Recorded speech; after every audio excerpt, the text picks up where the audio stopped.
Aloha and welcome to Java. Thank you kindly for joining me. It's September 19th, 2024. It is Thursday.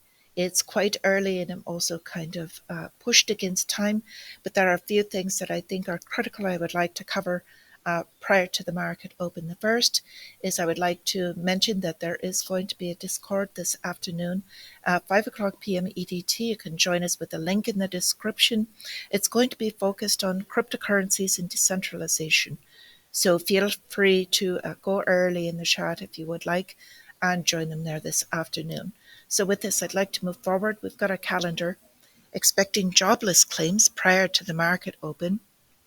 We've also got the Philadelphia Manufacturing Survey, home sales and economic indicators.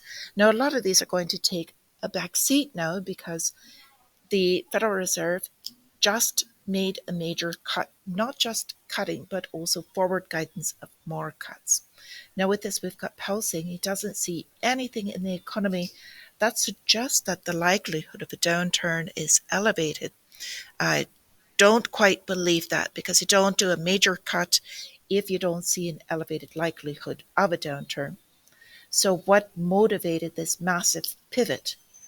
Is there a currency war acceleration? Is this due to political pressure because we've got November coming closer, or because the Treasury sales have become weak as they've gone on? Now, on the back of this, we will look at a lot of the things that had happened.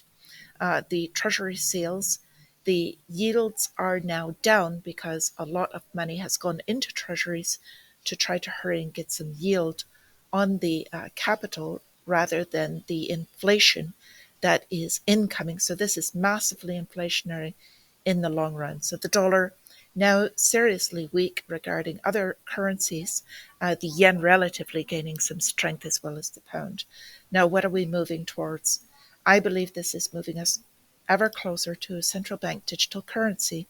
And there's many other smaller things in the background of this. Now, this graph I have here is real world assets, basically in tokenization, and how it works to put real assets on the blockchain and trade them. And one of these days, you will be one of these assets. And I would like to just speak about this a little bit more afterwards. First, let's look at the risk indicator. Now, we're going to see increasing risk as more are moving toward the greed stage, jumping into the markets. Now, with this, we've got the 10-year yield super weak and the relative strength of the dollar down, cryptocurrencies jumping and gold as well. So with this, we had the markets drop a bit yesterday, and I think they're going to catch up today. Now, futures looking green. We've got all asset classes. This is gold. This is the Dow going parabolic. And I think there is a short term for this before the real economy will pressure them back down. But inflation and dollar pricing, these assets will all continue to go up in relation to dollars. Bitcoin over 62,000. We've got easy money, forward printer. Basically, this is just going to continue. So printing machine is on, and we're going to watch this forward. So with this, I want to go a little bit more into the cryptocurrency. We've got Louisiana taking the first crypto payment over Bitcoin Lightning.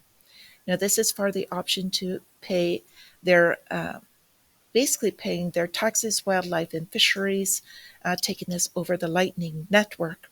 So we're going to be moving more towards basically stable coins. They are also taking USD coin.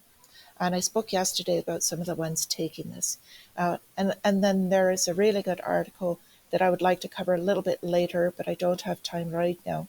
And this is about the agenda. They're talking about biometrics and what this plays into with privacy and big tech and selling your biometric identity. So there's huge implications. Most people don't understand. They will violate privacy, control, and freedom. So with this, I'm going to wish you all a great trading day, wonderful day in general. And until I see you again, my friends, stay free.